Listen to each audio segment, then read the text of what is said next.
Ladies and gentlemen, we're starting the session on green economy transformation. And I'm handing to our moderator, Katarzyna Ugryn from Climate Action Network Europe.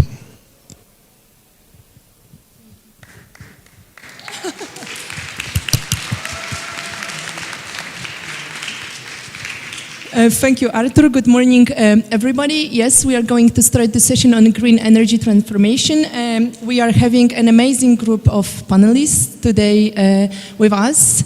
We have Justyna Glusman, who is Polish economist and also associate director at Fala Renowacji Initiative, which is a unique alliance of various actors and stakeholders working on energy efficiency and renovation waves and decarbonizing the building sector.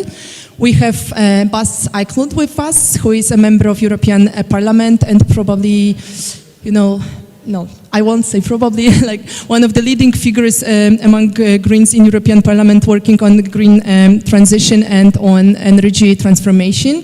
We have, hello Bas.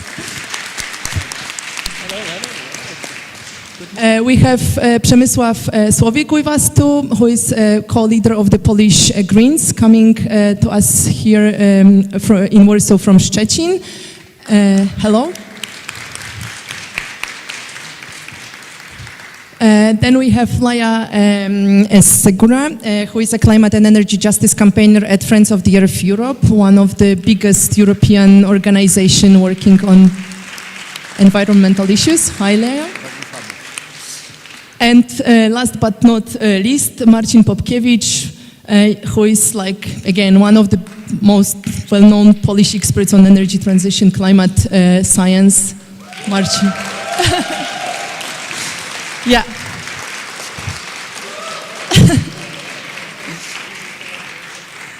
Thank you a lot. That's already a good mood to start. Today we are going to discuss in our group, but also with you, of course, the challenges, but also opportunities arising from green energy transformation in actually times of crisis that we are actually, as we all know, in. And it actually also didn't start the crisis like a year ago with obviously the aggression of Russia over Ukraine. But as we all know, we have been facing climate change crisis and biodiversity crisis since years. Then we also had, of course, the economic crisis as a follow-up or outcome or combined with the COVID crisis. And now we are facing obviously the war situation that is just across the border of Poland and thus also EU. And the general question that we would like to tackle today from various perspectives is, what's the way out of this crisis? Can European Green Deal be a way out? Are we on the way, a proper green way out of the crisis? Is it actually working, the green energy transformation as a way out of the crisis, both at the European level as well as in Poland? And the special focus that we would like to also touch upon during this discussion is on people and social dimension. And obviously it's not anymore about climate or energy or environmental crisis, but it's also all linked to the social issues, as we all know, and economy. So I think these are all amazingly important topics and also need to be pretty urgently addressed by all of us, by many stakeholders and actors. So we will start with Bas, who would maybe I would like to ask on this very general European perspective, exactly, are we on track? Are we on a green pathway out of the crisis? Have we used, if we can say so, the crisis situation to really speed up the such needed energy transition and ambitious climate action? If yes, amazing. If no, what can be done better? Bas, the floor is yours. Yes, thank you and good morning. That's a very light question for a Saturday morning, of course, and I think I will give a very political answer. the glass is half full and half empty. So now we can continue, or I might go a bit into it. First of all, just on the Green Deal, right? In 2019 we had climate elections, we had a new commission, and the commission very clearly put forward the Green Deal as a kind of a centerpiece of European legislation for the years ahead. That got quite some support, surprisingly. I still sometimes wonder whether all the politicians know exactly where they signed up to, because we even put in law now that Europe will be climate neutral by 2050. And that's basically 25 years from now on. So that's a huge challenge for our entire society. And it's not only climate neutral, what we in the Green Deal also promised, it should be a zero pollution economy, and it should be a fully circular economy, also because it has links, of course. All that together means a huge transition of our entire economy in each sector. And I really have the feeling that a lot of politicians still do not realize where they signed up to. And that is, of course, still a problem. And I think that's what we saw over the years, because we hardly started, then the corona wave hit all of us. And of course, then you already heard the first voices saying, okay, let's ditch the Green Deal because we have more important things to deal with now. That was mainly Babiš from Czech Republic.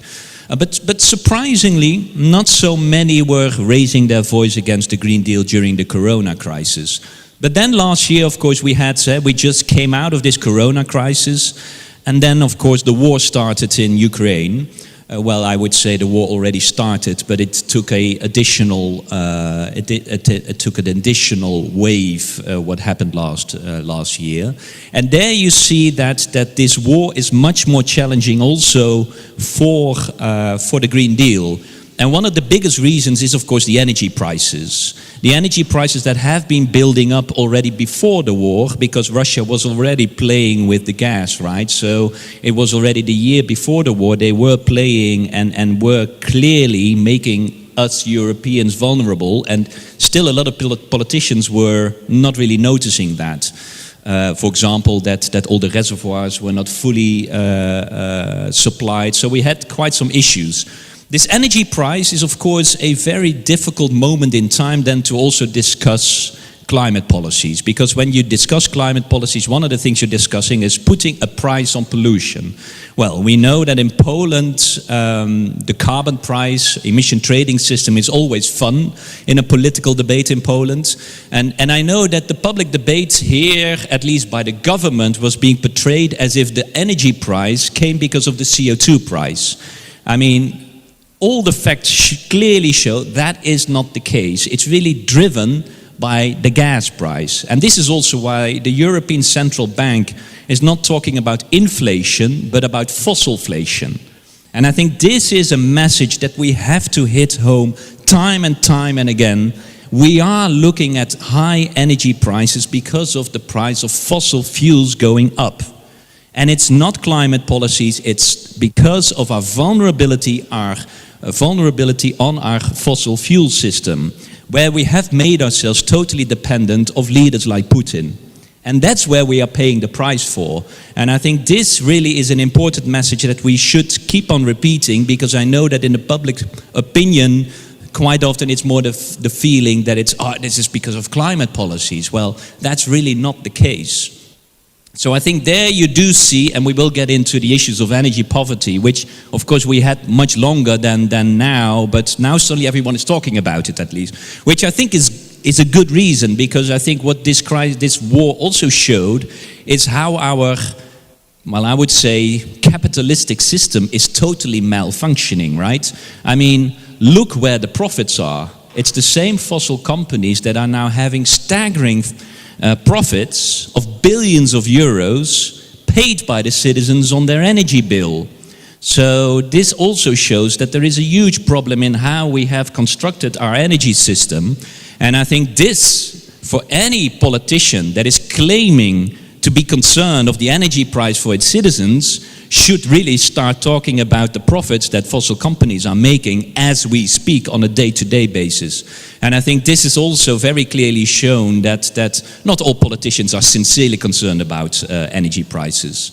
So this probably is one of the more half-empty answers, is where Europe also, we have some emergency measures, so there are some emergency measures where some of the profits are being taken away and should be given to people. However, the implementation of that is totally lagging.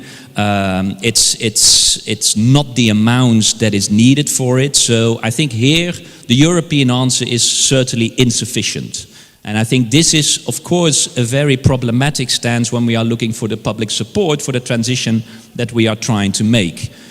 I think more on the better side of this story is that what is good is that during the war, there was the European Commission very clearly acknowledging this means we need to accelerate the energy transition. We should not slow down, we should accelerate the transition.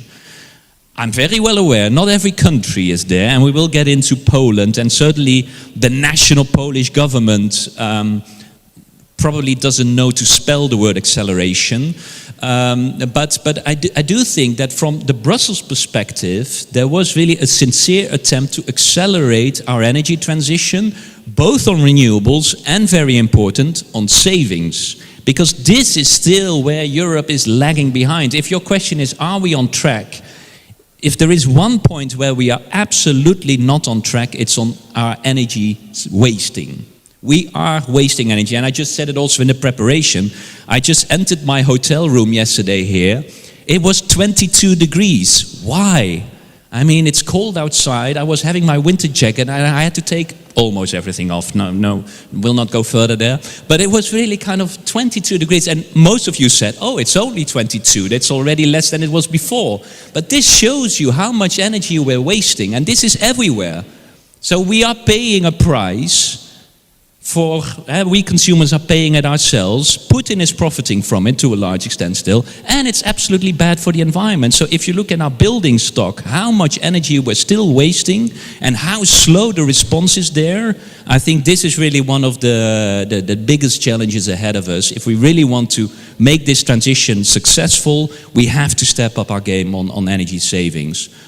On renewables, I think there we are now in the middle of trying to accelerate the development of renewables. I do think that you see a change there in Europe. Even in Poland, you do see a change in renewables. I know you will probably say it's not enough, but I already at least see some narratives changing. So I think that's a good start, but clearly we're not there yet. And I think what is here the biggest challenge is that we need a much more European approach here. And I think I'll leave it, this as my last part of the answer on are we on track or not. Our biggest problem is that now every country is still searching for the solution on its own. So we see that with replacing Russian fossils. If you now look at LNG terminals popping up all over Europe, well, at the sea, of course, so not landlocked countries, but you see almost each country that is having the possibility is having an increase, is having LNG terminal plans. So the amount of LNG terminals, if you just add that up together, what we have as a potential now within Europe, we are overshooting the gas demand, whereas if we are serious about the Green Deal, the gas demand should go down. So we are having a huge risk of having a new lock-in because of all these LNG terminals. And really, people, LNG is by definition dirty and expensive. So yes, it can be helpful as an emergency measure, but it should never ever be a long-lasting structural solution to the problem we're having. And I think this is also something that we really see that there are problems now with a kind of a new gas lock-in that we are seeing. So we need this real change to renewables, but then we need a European infrastructure where we are going to combine the potential of the different countries. And I think that is certainly still lagging behind. I know Europe is trying with Repower, putting some money to it, but I think here, I mean, I'm from the Netherlands, so as soon as you talk about money, my government gets very nervous, certainly if it's about European money. But I think it's unavoidable. it's unavoidable. If we want a European solution, then we really need to step up also the European possibilities of getting investments into a European infrastructure. And that is now probably the biggest debate that we are having ahead of us, being pushed a bit also by the USA, who is having their Inflation Reduction Act. So you get industry now also complaining, how can we get money and investments to Europe? Well, then we need a sincere European answer. And there, I would say the jury is still out how this will follow through. But I think until we do have decent solutions there, we cannot say that we're on track, unfortunately. I'll leave it to that.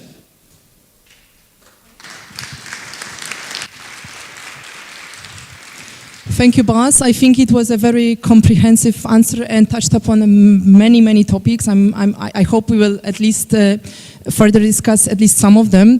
But what I personally perceive as maybe also a kind of half empty, half full part of the discussions we are having now is that really we see now that actually climate action is now much, and energy transition much and much more linked to social aspects.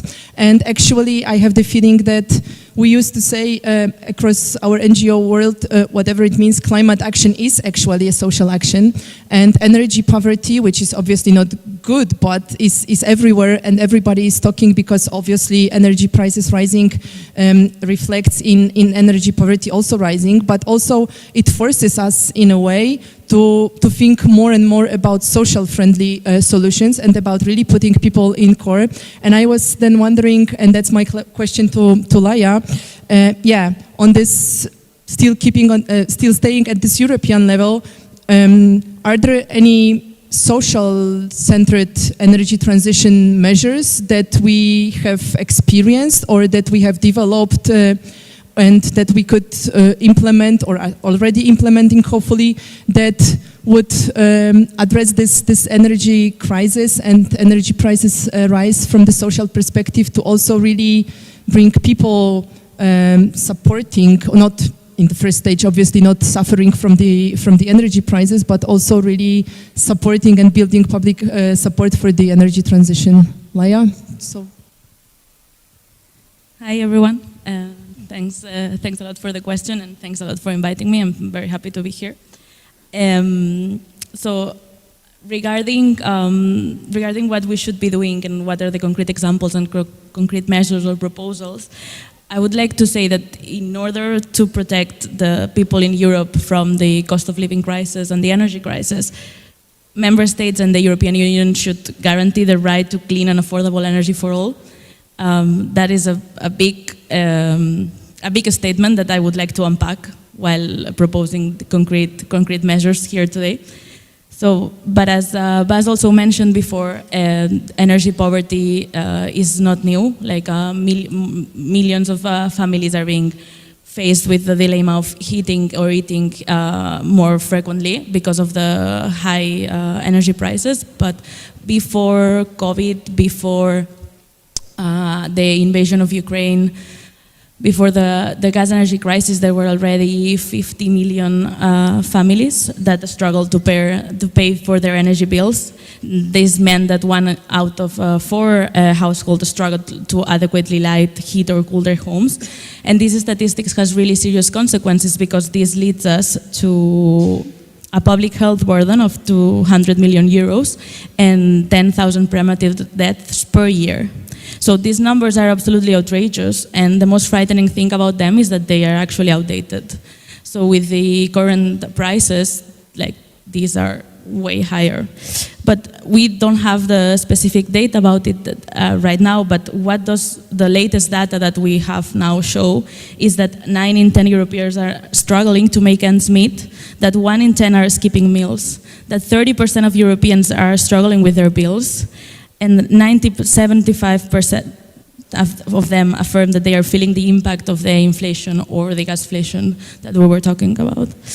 And another interesting figure is that 56% of Europeans are dissatisfied with the European Union response so far. So what these numbers manifest and is that mainstream for everyone, something that we have been actually discussing here and you have already mentioned earlier, that is the failure of our energy system. And if we can highlight an opportunity out of this crisis of the increased cost of living, is that it has manifested this for all. This is now understood, and there are new opportunities for discussion and change that this has bring. And the heat of the gas crisis has also exposed the deep structural roots of energy poverty. And it has highlighted that energy poverty is not an individual problem, but it is a systemic issue about the structural inequality and disempowerment. And this understanding about energy poverty and about the gas energy crisis is key when we look for a political response across Europe. And I'm as introduced before, I'm an energy justice campaigner at Friends of the Earth Europe, and we are coordinating the Right to Energy Coalition, which is a coalition of 40 organizations that include trade unions, social justice groups, social housing providers, environmental and social NGOs, and that we do is to fight against energy poverty across Europe. And we work together with the Greens actually in the Energy Poverty Handbook, what we try to do is to put forward different solutions that could be used in order to fight against energy poverty. So one thing that we really advocate for is that we need to shield vulnerable families from skyrocket energy prices, but we also need to provide long-term structural solutions, as we're very much aware here that people will freeze without short-term emergency measures, but people will fry without long-term fixes. And we continually ask ourselves what an energy system that serves the people and the planet look like. I would like to briefly list the different concrete measures that we are putting forward, which include a ban on disconnections, an energy for all price structure, measures to avoid fossil fuel lock-ins in vulnerable households, and subsidize socially just renovations, and public ownership of our energy system. And I would like first to start with the ban on disconnections. I don't know if, let me explain what a ban on disconnection is to prohibit energy companies to cut the access of the energy grid of vulnerable families when they cannot pay their bills. So I would like to start with that, because in light of the increasing and skyrocketing bills, this is one of the measures that can effectively and immediately ensure the right to energy for all. And let me go back to COVID. So when COVID-19 hit, it made us all discover the importance of having a home and not only a house. And in the darkest moments of lockdown, the Spanish government put forward for the first time in history a universal moratorium on disconnections, which was later limited to vulnerable households. But here we are, 3 years in, and with a de facto ban on energy cuts for vulnerable families. And despite all the alarmist voices from the big energy companies, the reality is that the system in Spain has not collapsed, and the electric companies in Spain have presented record net profits year after year. And another example of a success story that I would like to bring to the table is the case of Catalonia, where I am from, where they have permanent ban on disconnection for energy and water supply for vulnerable households. And a study that it was published last year shows that only in 5 years, this legislation has prevented 200,000 disconnections. So these are like 2,100 families that were struggling to make ends meet, but they still have access to the grid in order to make sure that their basic needs are covered. And I have to say that these two examples are far from perfect. Like Spanish example, for example, is not a ban but a moratorium, so it means it's exceptional and transitory. And in the case of Catalonia, civil society groups are not fighting for to erase debt accumulation. But I just wanted to bring this into the table just to show how a ban on disconnections is effective, and it's actually a non-disruptive measure to provide the right to energy for all. And and we also mentioned that as gas prices skyrocket and fossil fuel companies are making killing profits while ordinary people are left in the cold paying the price, we need to know that it is a political choice to pass the burden to the vulnerable families, and it is also a political choice to hold fossil fuel companies and make sure that we prevent that CEOs and shareholders from these fossil fuel companies stop getting richer and richer at the expenses of those living in energy poverty. I would say maybe I would move forward to the next measure. And the next measure, thinking about long-term fixes and structural reform, is fully subsidized deep home renovation programs that provide efficient and safe homes for those who need it the most. So inefficient housing is one of the main roots of energy poverty. So renovating the house of those that suffer from energy poverty actually brings down our CO2 emissions, but it also brings comfort and decent housing for the families. So it's very important they are subsidized or at least the front cost of the renovations are paid for, because we need specific measures targeted for those who really need it, because if not, they cannot access, renovating homes is super expensive, so you need to make sure that you have tailored outreach program for those who need it, because if not, they will not access to partially funded costs. And then another one is phasing out fossil fuel infrastructure in our homes. So we said phasing fossil fuels out in general, of course, but in our homes it's very important to have a ban on fossil gas, about fossil heating and cooling, because what we will see is that it will become more expensive as infrastructure's cost will be carried only by a small number of households. Also, because we've seen that we are vulnerable to price volatility of fossil fuels, and also because when the carbon taxation kicks in, it will disproportionately affect vulnerable households. And Social Climate Fund doesn't have the funds to cover to compensate for all of this.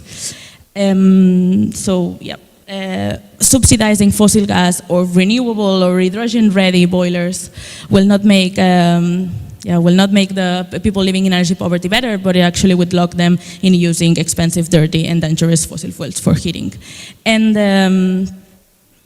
I don't know how I'm good with the timing. Am I taking too much space?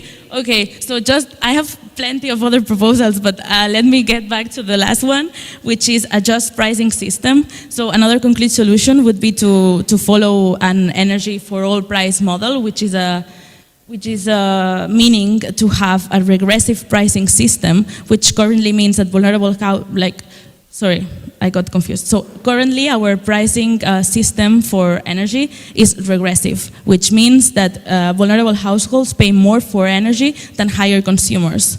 So what we would like to put forward is a progressive pricing system, which means that the more you use, the more you pay. And this is a progressive structure for climate and social justice, which puts the impetus on high consumers, industry and individuals, and they incentivize them to reduce their consumption rather than focusing to those who are already energy rationing because they are living in energy poverty. So I'm very sorry I took that much time. I think I got really enthusiastic about all these concrete solutions, but yeah, that's it. Thanks a lot for listening.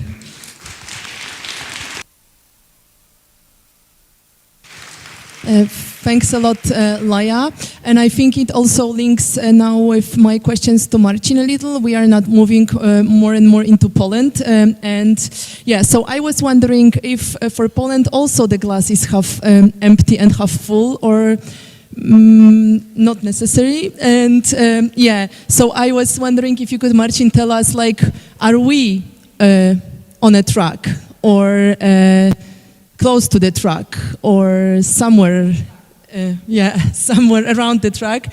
And we heard a lot about this national replies and actually lack of European maybe coordination. So Poland choose its own ways out of the crisis in a way, meaning both for infrastructure, Bas said LNG terminals, I think it also gas imports, US, etc. These all are topics for Poland, but also social measures, as Laia said. Are we actually exactly, on the pathway towards long-term structural targeted solutions for both, infrastructure, energy transition, but also as well social justice, or not necessarily? The floor is yours. Okay, so the question is, where is Poland? May I ask for the presentation?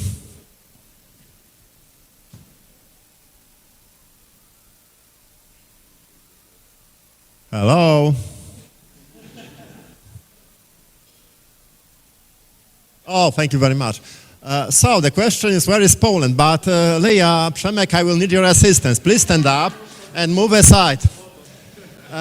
Here's the chart showing the share of clean energy sources in European countries. Blue is 2021.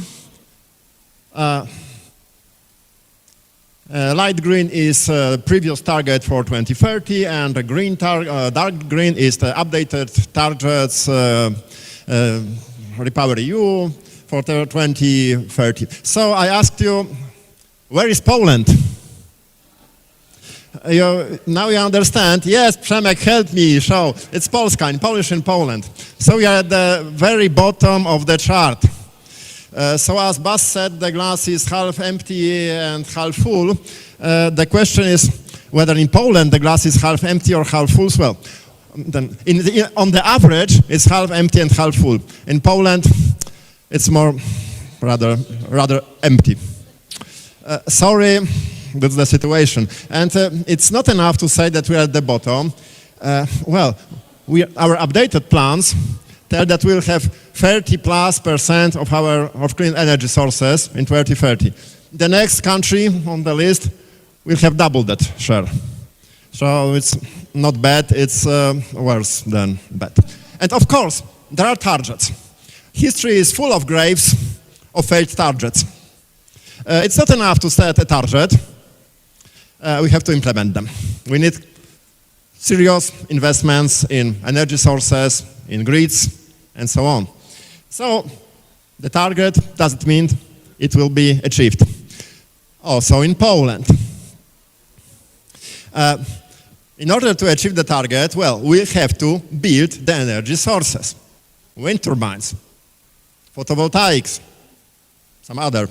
And when you look at the possibility of building, for example, wind turbines in Poland, well, it's the smell. You heard about 10H rule, which effectively bans modern wind turbines in Poland, period. You won't have any new wind turbines in Poland with the current law to be updated a bit. We'll see what happens. We talk about offshore. Of course, we may have offshore. So the first thing is we need the law that permits new energy sources. But it's also not enough. You may have the law that permits new wind turbines, photovoltaic farms, and so on.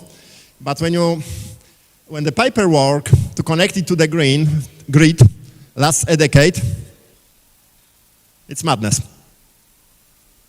No sane investor will start a project that will be online in 10 years. So we need streamlining. We need renewables areas or go-to areas. We designate for renewables. We say, okay, it's screened. There will be no environmental problems. There will be no social problems. There will be no delays. When you win the bid, in 2 to 3 years, you had the installation running. And in Poland, it's a huge problem. Our grid is obsolete and completely inadequate to working with large quantity of renewables. And we hear that, well, we cannot have that much wind because the grid won't handle it. Yes, it's true. We cannot have tens of gigawatts of photovoltaics because the grid won't handle it. Yes, it's true. But we shouldn't say that, well, so we have to axe wind and photovoltaics. We should think that we have to modernize the grid. It's so simple.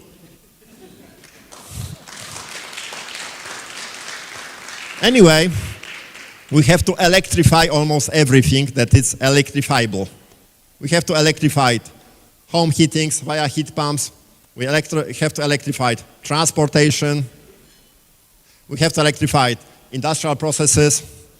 And where direct electrifying is not feasible in some sectors like tanks or planes and large ships, we'll go hydrogen. On hydrogen-related carriers like ammonia. We'll produce hydrogen via electrolysis, also electrification. So anyway, moving away from fossil fuels, we'll double, or including electrolysis, triple Polish electricity consumption. We'll have to invest in grids anyway. Of course, it will be huge money. It will cost us, say, 200 to 300 million zlotys to update our grids. Holy shit, whatever. So, to the bills. Oh, they switch off the nuclear reactors and will replace their renewables. So they will share of clean energy sources. Nuclear is considered clean here because it doesn't emit CO2, more or less. Belgium, it's so they move, down because they turn off their nuclear power plants and they ramp up their renewables. Okay, so to the money. This is the cost of our Polish fossil fuels imports, year by year. Leila, could you move a bit to the right? Sorry for the hardships you suffered. Okay, it's more or less okay. Okay, 2020, it's 2022. So, year after year, we send abroad, mostly to Russia, 70 to 80 billion zlotys. Last year, with higher energy prices, we sent abroad, more or less, 200 billion zlotys. If not to Russian oligarchs, then to Arabian sheikhs. It's not in our best interest, I would say. So when I mentioned before that the modernization of the grid will cost us additionally 200 to 300 billion euros, it's more or less several months of fossil fuel imports. And the money will stay in Poland. When my company orders new grids, new transformers, the money will mostly circulate in Polish economy. So yes, it's huge money, but it's not that huge. And it's a great infrastructure project. So we'll have to modernize the grid, of course. So we have no oil in Poland. We have very little gas, maybe 1/6, 1/7 of Polish consumption is from local sources, and we import it. And we have cut coal. Yes, some say that we are not in Poland, we are in Coland, Węglandia in Polish.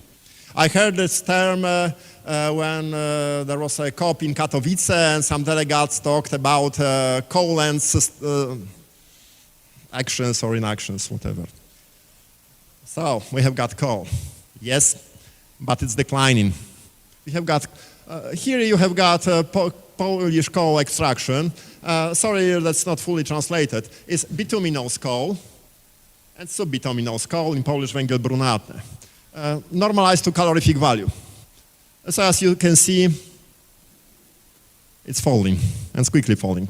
It's more or less falling to zero until 2040s. And more or less our government agrees that we'll end coal extraction in Silesia until 2040s. We'll completely end with subbituminous coal until 2030s, with the exception of Turów, maybe. But anyway, until 2040s, Polish energy coal is out of business. So we have got no oil, almost no gas, we'll have no coal. So how would we like to preserve our energy security? To reduce our energy costs? The only way forward is to use sources that are available in Poland.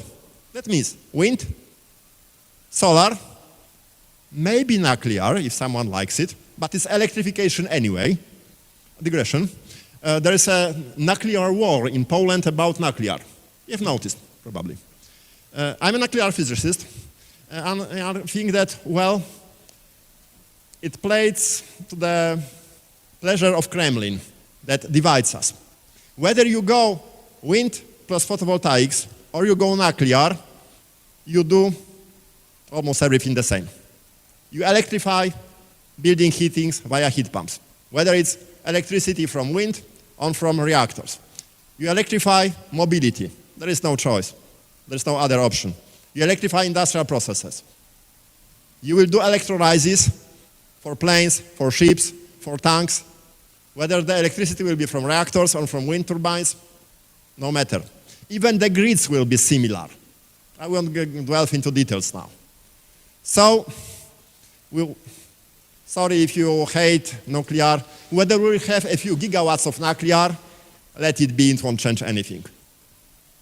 If you won't have, it will work anyway. We can go 100% renewables, and it works, and it's available. Wind plus solar, plus some quantity of gas. Whether this gas will be temporarily fossil gas, or it will be a biomethane, almost same methane like in a fossil fuel gas, or it will be hydrogen. Gas, if you ask me as a physicist, is a state of a matter. And energy gas may be methane from fossil fuels, methane from biomethane, or hydrogen. Anyway, whether we have nuclear or not, the system is almost the same. So what should we do? Where we are, you see, we are, well, the glass is rather empty than full. First, we need understanding that it's in our best interest to ramp up the energy transition in Poland. The coal is on the way out. We have no oil, almost very little gas. So if you would like to have energy security, low energy prices, eliminate energy poverty, we have to move to clean energy sources because there is no serious alternative. Of course, what to do, it's another matter. I can continue, but I guess my time is limited, and you'll probably ask me to speak. Okay, so I have to stress the role of energy efficiency and then pass the baton to Justyna, I guess. Thanks a lot. Thanks a lot, Marcin. Yes, I think that's actually a very nice bridge to Justyna's input on energy efficiency, because as Bas said, it's actually all starting with energy savings, and we are wasting so much energy. And as Marcin also added, electrifying various sectors would mean that we really need to save energy everywhere we can. And yeah, we actually, I think, are also lacking the understanding of this fact. We are very much talking about, even in green circles, about 100% renewable energy system, but we are actually not always reflecting the fact that energy efficiency should go first. So I would like now to pass over to Justyna and ask, like, exactly why is it like this, and what can be done better to really finally untap the potentials of energy efficiency and make the topic being discussed and actually actions implementing. Thank you for the question, and thank you for the opportunity to be here and for introduction. That actually it's a great beginning of what I'm going to say. So buildings are critical in terms of energy efficiency, in terms of energy transition from number of perspectives. First of all, they produce around 37% of GHG. In Europe, on average, they are source of the 40% of energy, largely from the heating system. So that's obviously a question that we need to tackle if we think of the effective policies that will bring us to net zero in 2050. And buildings are critical also because they are linked to a number of problems. And the perspectives we look at is energy poverty that has appeared in the discussions before, the climate mitigation policies, it's basically, and the gas supply, they are very sensitive, basically, sector to gas supply, especially from Russia. The Polish think tank Reform Institute, has estimated that if we decarbonize buildings, we are able to reduce gas supply from Russia to Europe by 2/3. And the European Union goals is to which are defined in the strategy of Fit for 55, is to reduce the demand of, to bring about the renovation wave, which would mean modernization of 60% of buildings by 2030, and all buildings should be modernized by 2050. So in cities, it's particularly important because of the specifics of the cities and the buildings which play the role in the city's energy system. I used to work in Warsaw previously, so we did an inventory of the sources of emission of greenhouse gases, and buildings actually related to 82%. And the whole discussion in publics basically focuses on transport, which is 15%. So one of the claims I would like to make here is that we should focus on the real problems and not the problems that are not of the primary value. We should reach the low-hanging fruits, and buildings are such a low-hanging fruit, although there are a number of challenges which I will also mention. I also said about the consequences of tackling buildings. Recently there was another report of BPIE. This is an independent think tank from Brussels, and they estimated on average Europe would save 44% of the energy if modernizing all the buildings. But what we need to do? The barriers were already mentioned partially. Marcin said about the grids. It's obviously a question whether Poland, for instance, can decarbonize building sector and electrify heating in buildings without tackling the grid capacity. Probably not. So obviously, we should do that. We're thinking about the barrier money to be a barrier, but as being shown on the slides before, we fuel huge amount of we put a huge amount of money into fossil fuels and export them abroad. Also, the subsidies for direct support for fuels this year being spent by Polish government was around 60 billion zlotys. Once during 3 years of 5 years of a clean air program. That's the main program in Poland that focuses on support for house renovation and mainly for the fuel stoves exchange. The budget that was spent until now was 4 billion zlotys, so manifold less. And the assigned money for this year is, in total it's around 10 billion. It's still 6 times less than only this year's subsidies for the fuel. So what we need to do, instead of focusing only on the short-term relief for people, that is clearly as well a measure that we need to think of because of the current energy crisis. We need to look at the long-term solutions and sustainable solutions. Without tackling buildings, we are not going to find them. So what's going on now? Now, as we speak about more political reality. So at the EU level, MEPs know very well, there is this EPPD directive, energy, performance of buildings directive, that also resonated in Poland. The ITRE Committee of Energy has voted recently on the project of the legal solutions, which are more ambitious from what the Commission planned from before the crisis, the war in Ukraine, but they are a little bit more ambitious.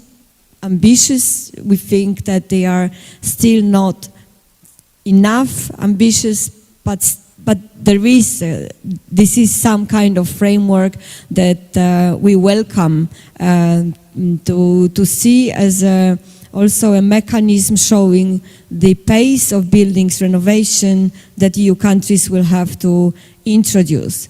So 15% of the worst public buildings will have to be renovated by 2027 to Class E. And also the directive introduces the energy classes system, first of all, which we don't have in Poland at all, and as one of not many European countries. It implements also new financing mechanism and also the support structures for the citizens who want to carry out renovations, which is very important as the studies show, and also very important in Poland. So there will be a structure, the legal structure that allows us to refer to, and it is a progress if we think of the glass full and empty. That's something clearly positive. We have a long-term strategy of buildings renovation in Poland, and it's quite ambitious. It's aligned with the previous European goals, perhaps not with the new ones. Nevertheless, it's a very general paper. It does not translate into operational documents. And that's what we lack. We lack the operational programs, and we lack monitoring mechanisms that will be used to assess whether the glass is empty or full. So we have this program from last year, it was published in February 2022, but until now, not much has changed. The program that supports buildings, this clean air mentioned already before, has been improved, but I don't think the improvement is well, far enough so to bring the dramatic change. We still have 4 million houses being fueled by coal. So again, buildings combine the problem of climate mitigation policies with the clean air, which is in Poland extremely important and striking, how we can see like an iron curtain cutting Europe in half when we look at the air quality, and furnaces being used in the houses are still a huge source of the pollution. We have around 40% of houses that are being heated with these coal furnaces, basically coal being burnt at homes. So decarbonization, electrification of the homes, energy systems and heating systems is clearly here even more important than anywhere else in Europe. But in order for the new installations to work properly and for people not to fall into the energy poverty after installing the new sources of heating, we should tackle the energy efficiency. And here is the principle that we very much try to popularize and advocate for, which is energy efficiency first. So we first need to reduce the demand and reduce the usage of energy inside the house, and then exchange the source of fuel. Because what happened in Poland was that number of people exchanged the coal stoves for the gas, for instance, which is still better than coal, and then they found themselves in a huge problem of not being able to pay the gas prices that were paid this year. So that's another issue. So Europe is in front of the dilemma on how to tackle the imminent energy crisis and related energy poverty, how to diversify energy sources, but then again to bring the renovation wave about in a relatively short time. And as someone mentioned, I think our parliamentarian guest, is 25 years to go. It's very short.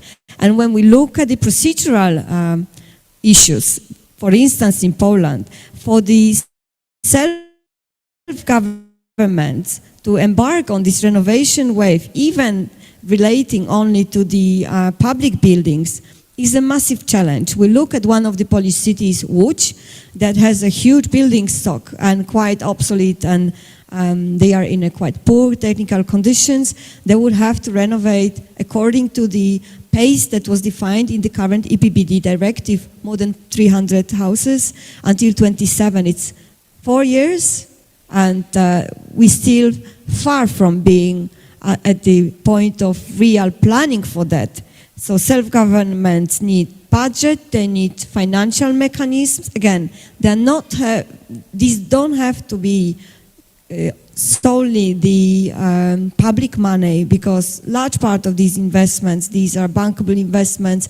We are reducing the costs of building maintenance when improving its envelope. So then we can use various formulas like ESCO and renovate houses with the small input of the public money, but still these mechanisms have to be designed, implemented.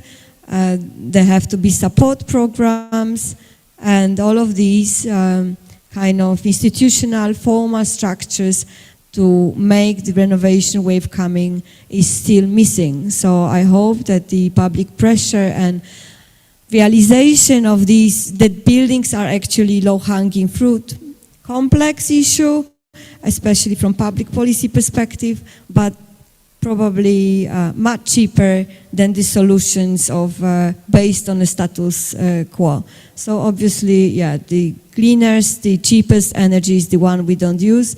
We have to look at it seriously. Thanks a lot, Justyna.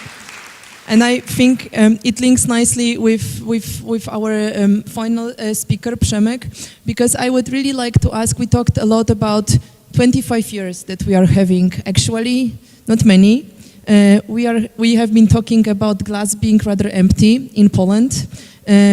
We are here in a broad, if I can say, green family and friends circle, but in general, what we face in Poland currently is rather not necessarily a pro-climate action and green energy transition public debate. So yeah, the question would be about how to build public support for such a change. It's urgently needed. It needs to come fast. It needs to also address social aspects, as we said. It should put people in core. And we have faced in Poland recently rather opposite direction of the debate with the famous, as Polish participants surely know, C40 debate coming around saying that all this climate action would force Warsaw citizens not to eat meat or not to buy clothes, etc. So yeah, how to do it within these challenging circumstances, how to talk to people and convince them and build public pressure also for policies and measures that are obviously needed. Well, first of all, I will start with bad news. The bad news is that Polish officials, ministers, Polish MPs, they are saying bollocks about renewables, how dangerous they are, how we don't need them, how we shouldn't go into that direction. But there is also a very huge good news in that, because Polish society doesn't believe in that. They don't take those fake news as granted. We can see it first of all by the civic panel. Last year there was this huge civic panel that gathered a few hundred people. It was first time made like that, and they were showed like very very detailed the problem that we have about energy.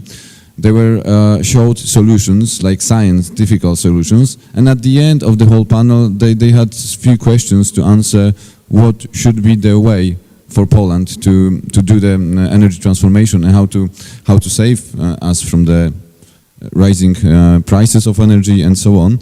And almost 80% of people of society said that we should go for renewables, for wind, for solar, and start investing in the grid, what Marcin already said.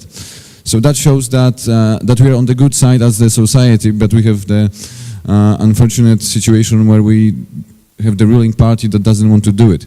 And I have this, I wouldn't say opportunity, but unfortunately I see what, for example, Janusz Kowalski, for those who don't know, he's one of the Polish ministers, what Janusz Kowalski is posting in social medias, the news are there. And that is question to you. Do you know any single case when a human being was killed by the wind turbine? No, none. And you see, and Janusz Kowalski believes in that and says to people that they're dangerous. And what really changed in the debate is that we had those fake news, we had those anti-scientific arguments already in 2016.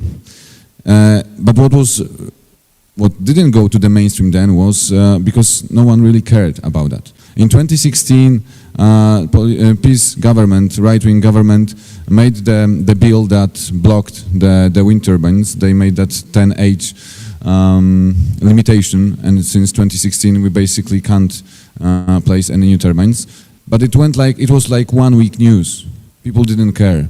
And I remember the commission in 2016, in parliamentary commission that was taking care of the bill, and already at the commission from the MPs you could hear that wind turbines are dangerous because they can disassemble and cut somebody's head. That's what Polish representatives were saying as an argument to block the wind turbines. And then in 2016, we just didn't care as the society. We just went on with our lives. We didn't care. We didn't really debate about how destructive it is for us, how destructive it's going to be in the future, not only for the climate, but for our bills, for our home budgets.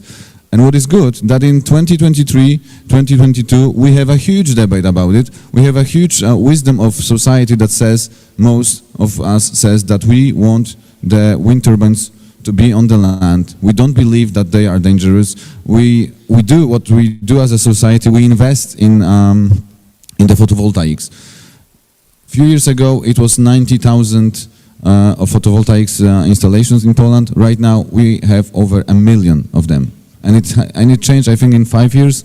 Marcin probably knows better, but it changed in very short time, even in cases where the government doesn't want to help.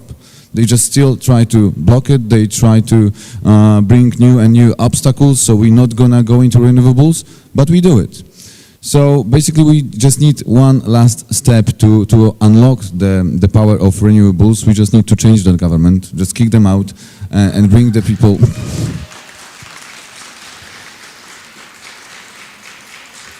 And bring the people like us here, like Greens, bring the sciences to the table and start doing the transformation.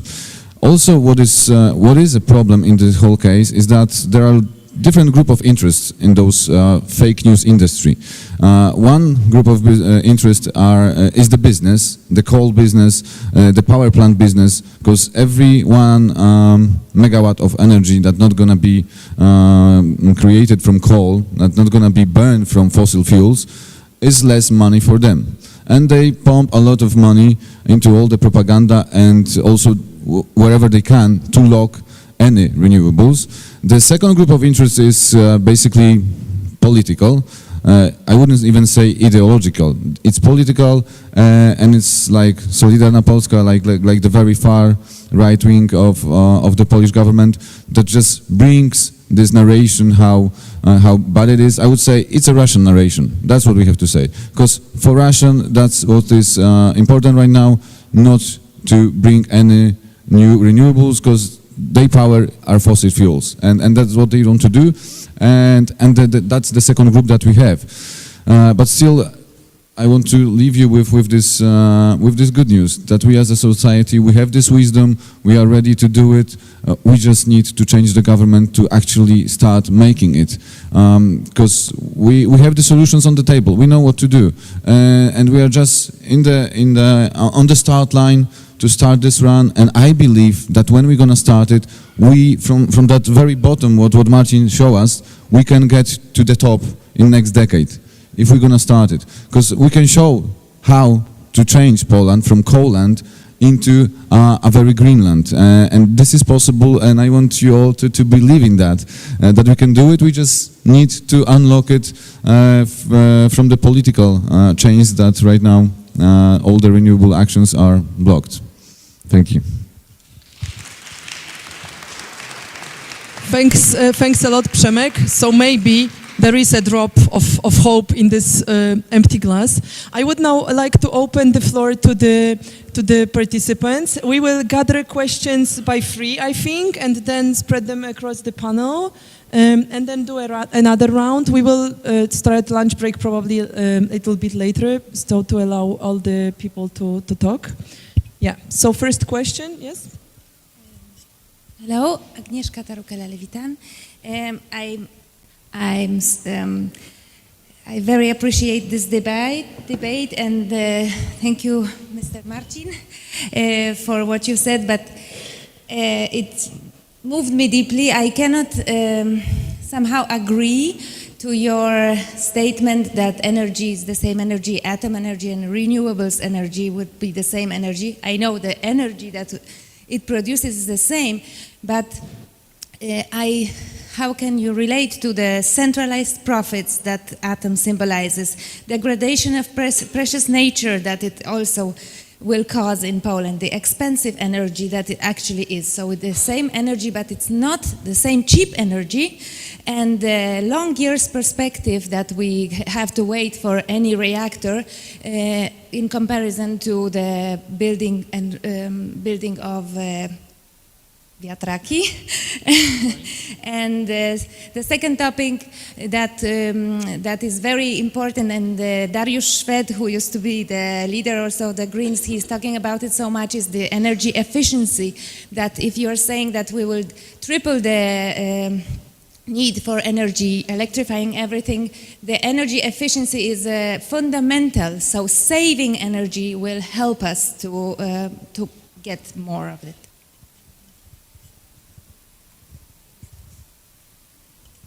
Hi, my name is Paweł Wisniewski, and here the biggest coming out of the year, I'm not a green person. No, I'm joking. Like, I work for Professor Belka in the European Parliament. I'm a fan of Mr. Eickhout. So two questions, but first a fun fact. Yesterday was the anniversary of, in my opinion, the best album of Metallica, Master of Puppets. And I believe that really the Greens are, in a way, the master of the puppets when it comes to the European discourse on many things. Because indeed, from the Christian Democrats through the Liberals to the Social Democrats, everybody's like thinking more and more greenish. But yeah, my question is the following. When we talk about the green transition, I believe that you don't have the green transition without the red heart. And what we talk about, that was amazing, like the fun fact with the coolant, fun, great, I will use it now. But how do you really make people, because we're talking about really energy only, but people are behind that. And we represent as a constituency Bełchatów when it comes to Professor Belka. What do you tell those people? I know that like, you don't talk to them economics, like we tried that, and it doesn't work. How do you make people really believe that a green transition won't hurt them? Thank you. Should I ask next question? My question will be about difference between efficiency and sufficiency. I don't want us to lose in this debate. I know we talked about energy efficiency, but it's still seen as a kind of technical solution. We insulate a house and use less energy, and that will be okay. We also had, in the context of recent debate about gas, the answer of our government to the problem of stopping import from Russia was to start importing from somewhere else. So we still have the same amount of gas. We don't have to save anything. That was the important part. We don't have to reduce our demand. How to discuss that? Because also in those other sectors that were mentioned, for example, in transport, we sometimes see electric cars as a solution. So everything goes electric, and then we don't have to change anything again. But we do have to change things, because we cannot switch electric car, we cannot switch fossil fuel car to electric car one-to-one, every car that we have. We have to change the way we behave. We have to change our approach to energy.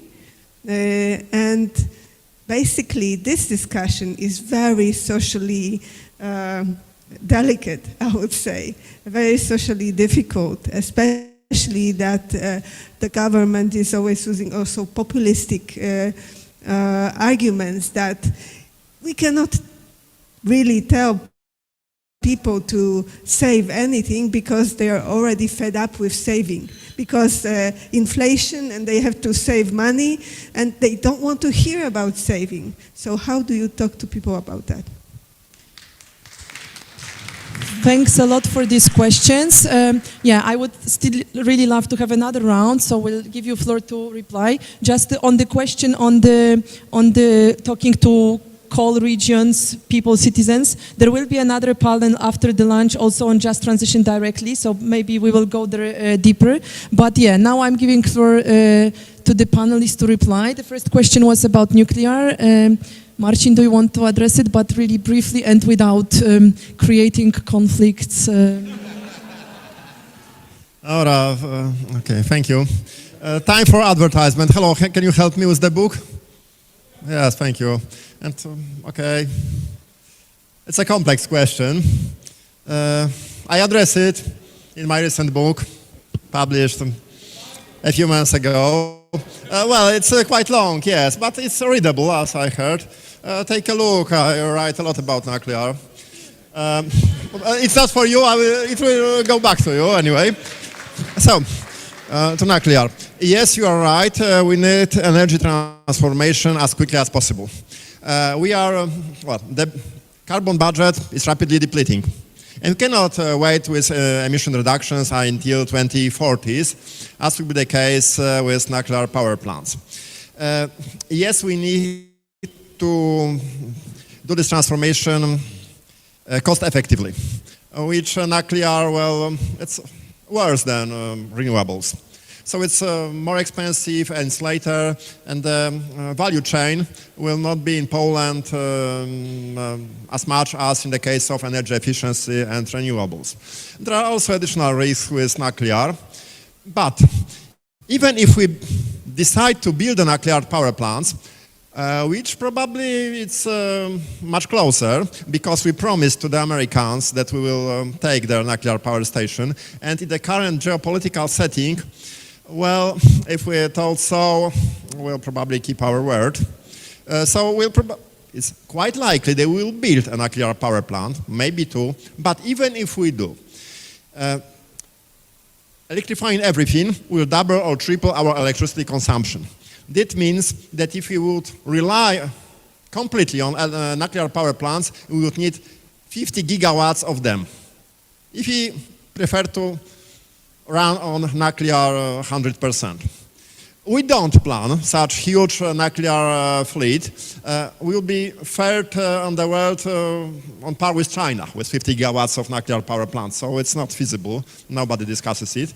So even if we do implement the government's plan to build 6 to 9 gigawatts, it will be less than 20% of Polish electricity production. The rest, anyway, will have to come from wind and solar, or imports. So even if nuclear will be built, and in maximum scope plant, it will be a small addition to renewables.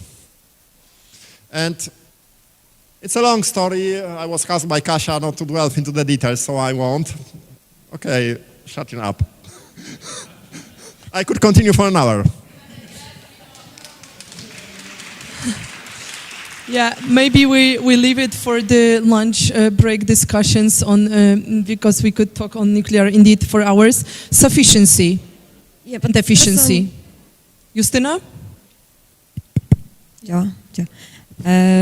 Just to add something on the nuclear debate, I think it's really detrimental to our general quality of a debate on energy transformation, as we manage to divert attention from real issues and the low-hanging fruits and things that have to be done now to some nuclear in how many years? 20 years? 15 years? Where are we going to be in that time? So all the public and the media are focusing now one power plant or two nuclear power plants and who is going to build them and so on and so on. We are not speaking about how much money we need to invest in each of the sectors that are key for bringing the energy transition and happening in Poland, but we speak of some issue that, as we know, also Polish capacity to deliver this sort of huge project, well, I would put a question mark, even considering these promises to Americans. So I think, in general, it's really harmful, and we and media manage to get diverted from issues that are of the primary importance, and I also think that's important to speak about it here. Energy efficiency, Polish economy is inefficient. It's more or less 3 times less efficient than the European economy. So we need 3 times more energy for each % of GDP we produce, which means that the opportunities that lie in this field, not only in the building sector, are also huge. And the third point, if we look at the perspective for the building sector, this last report I mentioned of BPIE says that, well, if we want to decarbonize buildings, we have to raise the ambition from 1% that we do currently to 2% that is anticipated in the European documents by 2030. But in fact, we need to reach more than 3-4% annually of buildings being modernized by 2050.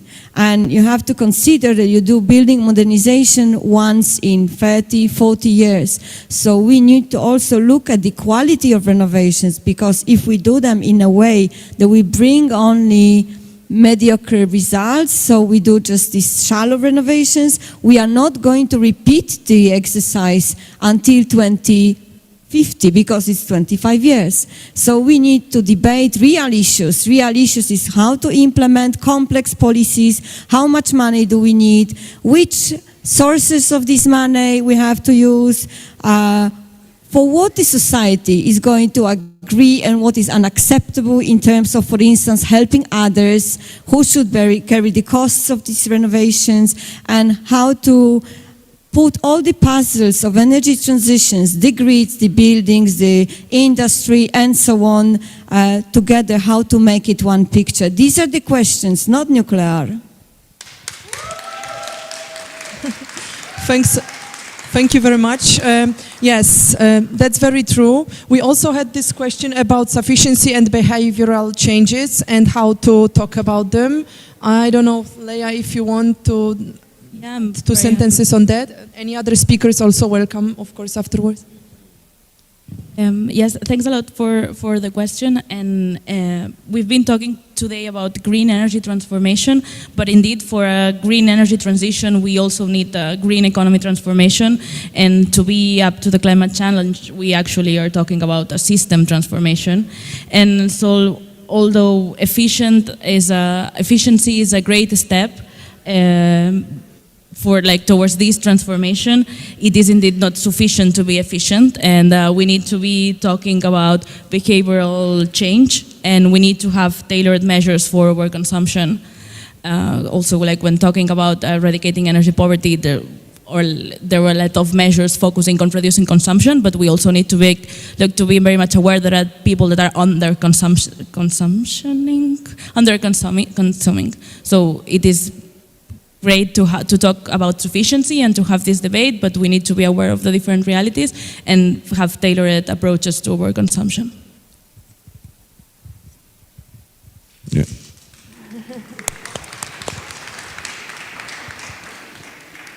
And a little bit more about the just transition, but as we heard, next panel gonna be about it. This is what we as Green actually do, because what we need to do is to reach out to the mining business, to the people that are in the mining business. By reaching out, I mean literally reaching out to them, and that's what the Polish government did only on the level of propaganda, because they were saying a lot about just transitions but did nothing. And we already did. We have our co-chair Ula Zielińska, that is Polish MP, and Ula actually went to the miners, talked with them, showed them, and talked with them about what are the solutions, what should be done, and saying that they shouldn't be left alone. Besides, we've got representative. We've got representatives of the mining industry here today. We had them on our events before, because we do talk with them. We know there are solutions. First of all, those who still can stay on the market, can work. There is like over 100,000 jobs already now in the renewables that we really can train them. They are highly specified people, very often engineers, people that know about engineering, that we just need to give them knowledge, new skills, and they can really move from the coal industry into renewable industry.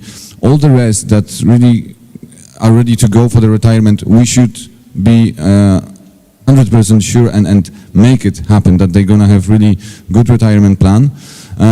There is one thing that we are not aware when we say about mining industry, but that also what we heard on our event in November. There is a huge amount of women in the coal industry. The whole administration in the coal industry is based mostly on women, and this is also the part that we have to take care, and not only by talking about it, but actually doing it. And we know about it, we have it in our plans, and we know it's possible. Thanks a lot. Yeah, I think I will now still open the floor for last two questions. We won't have space for much more because there will be lunch break. So, yeah, Ula? I have a question to Marcin. Because you're really good with numbers, how much, in your view, how much would it cost to transform whole of Poland into renewable green energy? And how much, in your view, does it cost currently annually to hold on to the current status? Is it the 200 billion zloty or more? Easy one. Yes. Pretty easy one. Another one, Hi, hello. So I will be a bit more general. So this is all specifics of the plan. My question is about monitoring and adjusting the target, because this is an emission target basically to reach climate neutrality by 2050, right? So my question is, okay, for example, we have Paris Agreement as a temperature target. So and there's no actually way to monitor it because it's a global agreement, whatever, so there's no jurisdictional system to actually, kind of guide it. But in the case of EU, we have, what's our plan to monitor whether we are on the way to actually reach this climate neutrality in 2050? Because you cannot just, emit randomly and then at 5 years before you realize, we have to cut it all down because the system will collapse in a sense. So how do you monitor that you actually are on the pathway? That's the first question. Is there any jurisdictional system to actually guide it? And the other question is, I'm a bit pessimistic, so I don't quite believe that we will manage. So what's the idea about then adjusting this target? Is there any conversation about that? Thanks. Thanks a lot. And one last question. Andrzej Kassenberg, Institute for Sustainable Development, Warsaw, Poland. First of all, not mix the energy efficiency with the saving of energy. It's a different. But I don't want to focus on this. It was presented beautiful scenarios. It was a lot of measures that we can implement it. But the question is, why this transition is going so slow? Why is the situation that we are drifting? We are not made deep changes. I think that we are too weak in the political sense. Not only the political party, but the civic society as well. How we can create this big group of the people who want to make real changes. It's not only the problem of the Poland. It's the problem of the European Union. We have a very strong monopoly against. This is the company which is deal with the fossil fuel. It is the politician who are very close to them. It's experts. I think we are too weak. And my question is how we can be more stronger. Then we can make really changes. Not only in Poland, not only in Germany, not only in Netherlands, but in Europe. And Europe can make something the other follow. Guys, emission is growing on whole of the world. Maybe we need more trade unions, maybe we need more parents, maybe we need to change something in education that the young people will be not only for the short period of the time, but the long term be with us. If we not change this, I am not the optimist. Thank you, Andrzej. Thank you all for all these questions. I would say we use the final question of Andrzej as a kind of summary that I would like to ask each of the speakers as a kind of final word. But I would start with this very particular question on monitoring of targets and pathways. I don't know, Bas, if you would like to address it.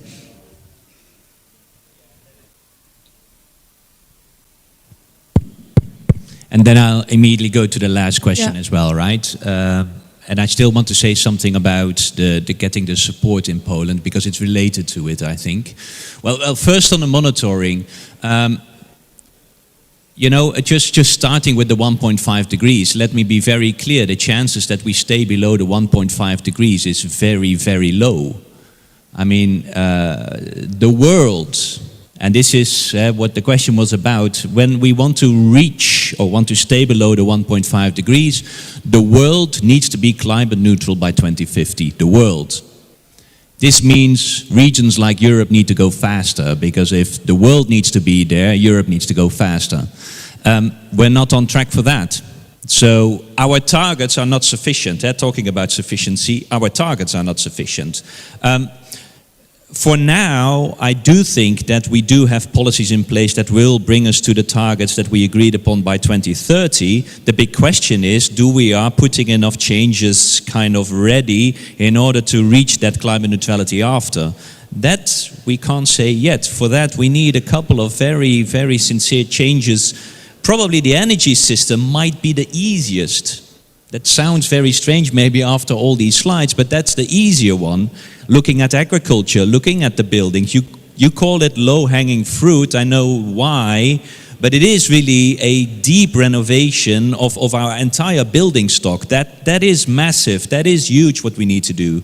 So in that sense, it is true that yes, we can probably reach our 2030 target, but the biggest challenge is really how to make sure that we are getting all the sectors on the right track for after 2030, because otherwise we might get stuck. And for that, we do not have any monitoring in place. We have all the monitoring in place for 2030. We now start discussing what happens after 2030. So that is the next discussion in town. And I think, again, then politicians start to realize what climate neutrality means.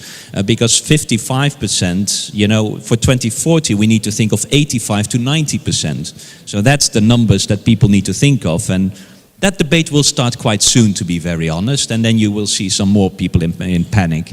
Just on the kind of the support or where we are too weak, André, I think it also starts a bit with ourselves, right? Do we believe in this transition ourselves? And sometimes I wonder. I mean, what we can learn from some of the politicians is being blunt. We are not. We are always like, yeah, no, it's difficult, and well, you know, this is the kind of the green approach. And seriously, we need to be much more vocal and much more aggressive, because we are quite often losing the political narrative. And why is that? And this is really something, I mean, whether we like it or not, there is a European hobby, and that is bashing Germany. That's really, if you want to be popular in Europe, you bash Germany. And I know in Poland it's also certainly a good hobby to do so. But whether you like it or not, but that we are very much dependent of the transition in Germany. If Germany fails, we all fail. So we need to much more defend what's going on in Germany. Yes, they made mistakes, but we all make mistakes. And it's not only Germany that was dependent of Russian gas, right? I mean, Poland always bashing Germany. Look at the dependency of Russia by decisions by Poland. Let's talk about that. Everyone made the same mistake there. It's not a German problem, it's a European problem. That's already the first thing. On the renewable transition, we need to support, and what is massive is that also in Poland and in many countries, we're all talking about the nuclear phase out of Germany. We are talking about 2 to 4 to 8 nuclear plants that are closing down. No one talked about the 30 nuclear plants that were shut down in France last summer because of maintenance. And I'm really struck by that. If we're talking about that, why is no one talking about France? France was the biggest danger for our energy system last summer. And talking about the future, if you are going into nuclear, what is the biggest problem? That will be cooling off our nuclear plants. For that we need cooling water. Well, guys, I have bad news for you. That will be a shortage in all the landlocked countries because of climate change.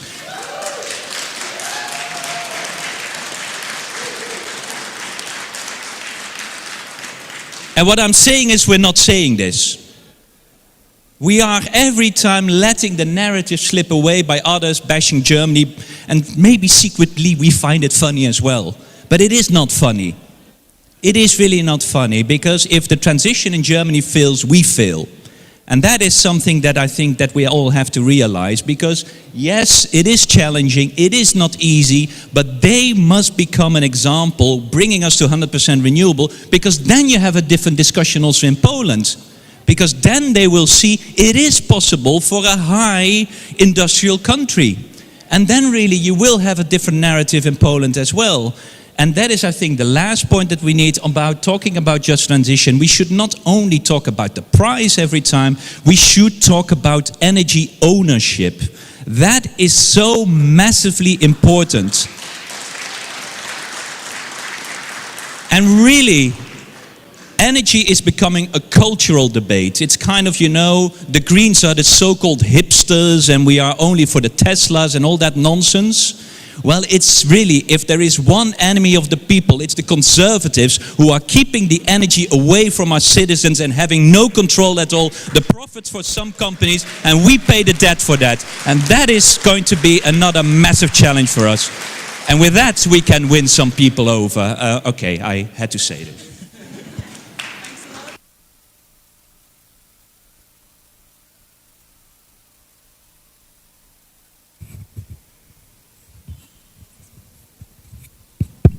Okay. Lights, camera, presentation, and so on. Laia, Przemek, can you help me once again? Thank you very much. Okay, question by Ula about costs. Well, it will cost a lot, but business as usual will also cost a lot. Let's compare them. Here we got costs in billions of zlotys over 25 years, means mid-century. Well, supporting of status quo infrastructure, our coal mines, our grids, blah, blah, blah, will cost anyway. No, not that much. If you would import fossil fuels at rates similar to those known from previous years, and costing not more than 5 years ago, so we would send abroad that much money. We would pay for carbon emissions, only if we don't pay, because EU ETS still doesn't cover all our emissions, but it will cover almost everything soon. And we count 1 ton for 100 euros, so it's less than the previous week. But let's assume the prices of pollution will not go any higher, and the prices of fossil fuels will also not go any higher. In fact, they will be 3 times as low as the last year. And there's the cost of air pollution. By quite gentle methodology. So it will cost us a lot to maintain the status quo. Then let's move to the energy transition. Well, hard infrastructure will cost more. We'll have to build those wind turbines, photovoltaics, we'll have to maintain them, we'll have to invest in thermomodernization. But this is the government data from renovation strategy. 1,050 billion zlotys. Other changes in industry, in grids, in various other sectors. Of course, we won't stop burning fossil fuels starting from tomorrow, so we'll import them anyway. We'll reduce our CO2 emissions, but they still won't be zero over 25 years if we start the transition, and we'll also have to deal with some air pollution. So looking at those two bars, we see, well, there is not much difference. They are similar height, so the cost will be similar in both scenarios. And even this path has got its advantages, because a large part of this cost is hidden. Carbon dioxide emissions, well, we won't suffer seriously from them. Our children will, and people in the global south, so I don't care. I have never seen them. Why do I have to do anything for future generations? What have they done for me?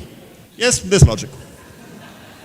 And the cancer, of course, will get my neighbor's child, not mine, and so on. Yes, so it's not visible for me. But the most important difference is after 25 years.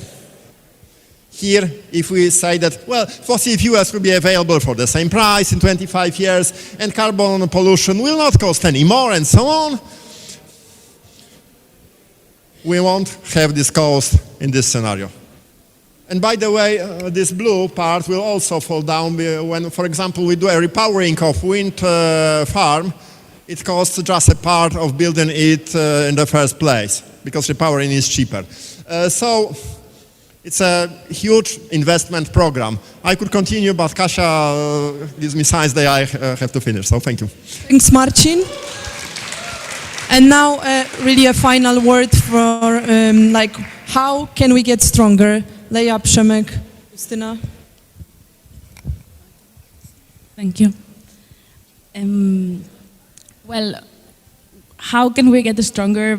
I think there are many ways.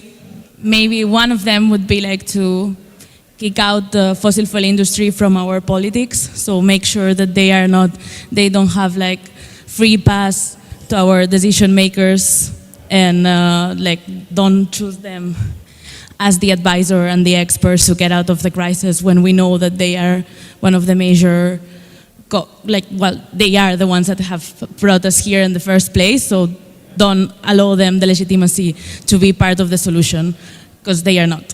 Their main goal is to make profits, and their main interest is not the energy transition.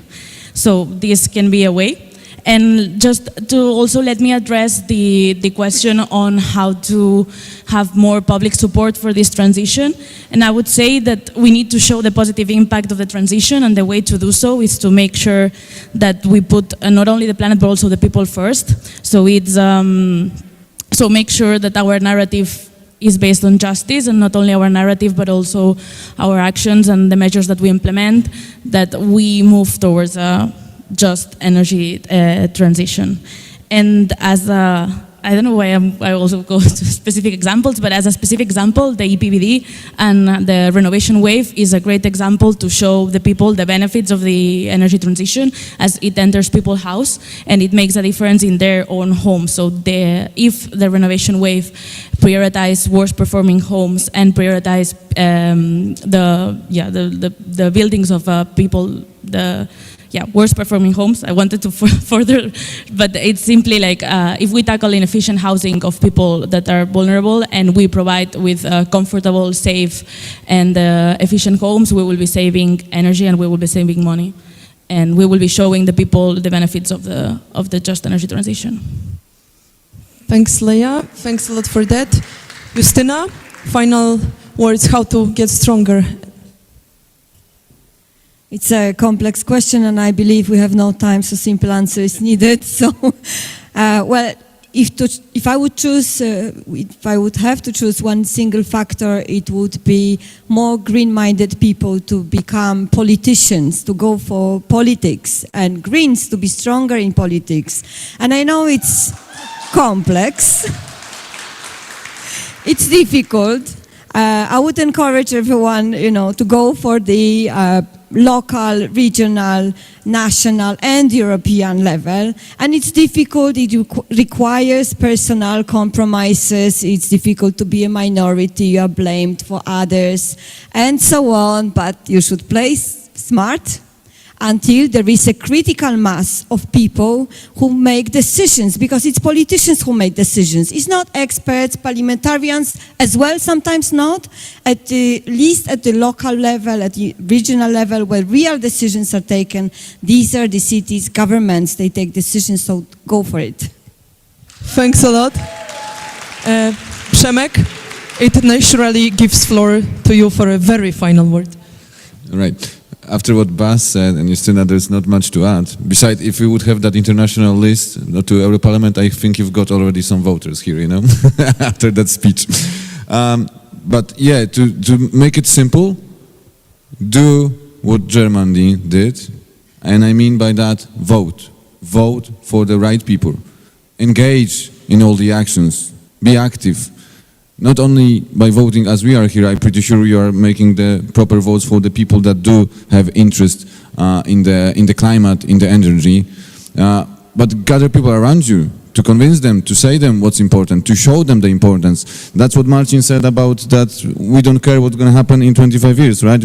Because people mostly think I'm not going to be there, not my business, but it is their business. It is business of our all to make the change, and politicians do the change. And that's why, and I'm not saying vote only Greens, but that would be good.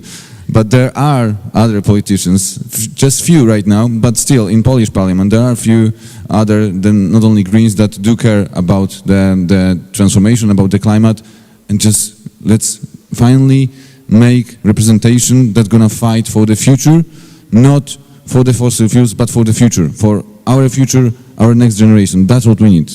Thank you. Thank you. Thank you all. It was an amazing discussion, and we could surely continue. We can still continue over the lunch. Sorry for being late, but I think there were many interesting questions. Thank you for them too. Yeah. Thank you, and see you after the lunch in the